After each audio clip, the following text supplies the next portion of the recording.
Доктор Ненад Коцик ги презентираше 6 столба на кои се темели изборната кампања на СДСМ, кои како што вели се подеднакво важни за развојот на државата. Секако број 1 е нова македонска економија. Македонска економија компатибилна со европските економии и напредок на државата од сите аспекти во економијата. Второ, исто така еднакво важно е развојот на здравството.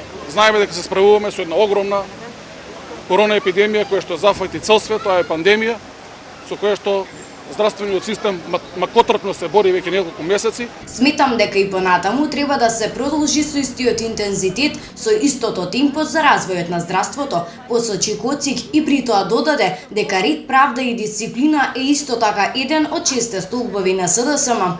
Она што ветуваме дека ќе го спроведеме во 4 години е европска правда и правда за сите врз основа на закон и прописи. Не со тефтерчиња по судии, ќе се изврши, како што веќе е најавено, целосно деполитизирање и департизирање на правосудниот систем, затоа што нас не е потребно судење врз основа на устав и закон, а не врз основа на нарачки и на наместени политички процеси. Влеговме во НАТО, но можеме и во Европската Унија. 6-тиот столб на кој што се темели изборната кампања на СДСМ е Еко Македонија, посочи доктор Ненад Коцик.